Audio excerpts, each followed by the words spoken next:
आज हम लोग आपकी कक्षा 9 के अध्याय 4 में दोहे शीर्षक से कुछ दोहे हैं जिनकी रचना रहीम दास जी ने की है।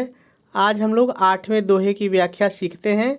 इसके पहले हम लोगों ने 7 दोहों की व्याख्या सीखी। बहुत ही सरल है, यदि आप थोड़ा भी ध्यान देंगे तो बात समझ में आ जाएगी। जैसे जैसे मैं बताऊंगा आप उसी को वाक्य बना करके लिख दीजिए, आपकी व्याख्या सही हो जाएगी। सबसे पहले हम लोग इसमें आए हुए सभी शब्दों के अर्थ को जान लेते हैं, फिर व्याख्या सीखते हैं। प्रियतम, प्रियतम माने होता है प्रेमी, लेकिन यहाँ पे जो प्रेमी है वो ईश्वर हैं, भगवान है, परमात्मा है। जो भी एक शब्द आपको लेना है ले सकते हैं। छवि माने होता है सुंदरता। नयनन मतलब आँखों में। बसी मतलब बसी हुई है।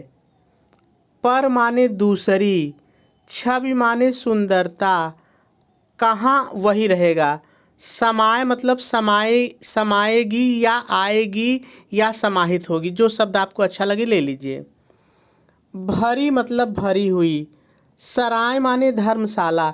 अब धर्मशाला क्या है जरा सा समझ लीजिए।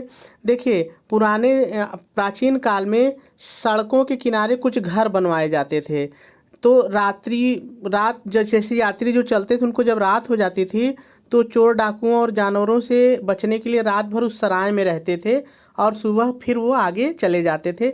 इसके लिए उनको कोई पैसा नहीं देना पड़ता था। तो सराय एक तरह का भवन होता था, एक तरह का घर होता था जिसमें यात्री अपनी रात बिताते थे और रात बिता के सुबह होने पर फिर वो अपनी यात्रा के लिए आगे निकल जाते थे। ठीक है। रहीम कवि है, आप समझ ही रहे हैं। लक्ष्य मतलब देख कर। पथिक माने राही या रास्ता चलने वाला। आप मतलब अपने आप, किसी को कहना नहीं पड़ता है, अपने आप।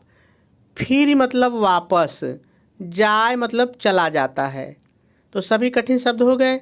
चलिए अब इसकी व्याख्या करें, उसके पहले थोड़ा सा हम संदर्भ की बात कर लें, प्रसंग की बात कर लें। तो संदर्भ की बात क्या करना है वो तो पहले भाग में मैंने बता ही दिया है, वो पूरे दोहे के लिए होगा रहीम के, तो पहले भाग से देख लीजिए। प्रसंग बार बार बदलता है, दोहा बदले चाहे पद्यांश बदले तो प्रसंग बदल जाता है। चलिए हम लोग प्रसंग लिख लेते हैं।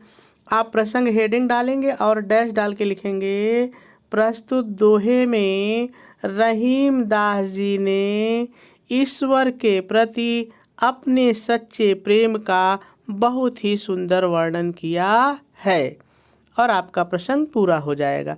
चलिए अब व्याख्या की बात करते हैं।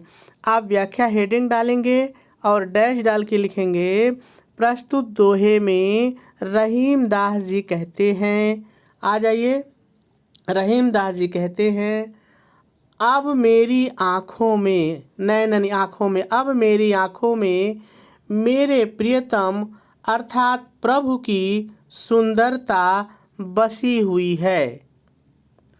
फिर अपने जोड़िए, अब मेरी आँखों में दूसरी सुंदरता कहाँ आएगी या कहाँ समाहित होगी। कोई एक शब्द देख लीजिए, कहाँ समाहित होगी। रहीम दास जी कहते हैं, फिर अपने जोड़िए, जिस तरह से भरी हुई सराय को देखकर राहगीर अपने आप वापस चला जाता है, उसी तरह मेरी आँखों में मेरे प्रभु की सुंदरता को देखकर दुनिया की सभी मोह माया जैसी वस्तुएं स्वयं वापस चली जाती हैं, अर्थात अब उनका मेरे जीवन में कोई स्थान नहीं है। और आपकी व्याख्या पूरी हो जाएगी।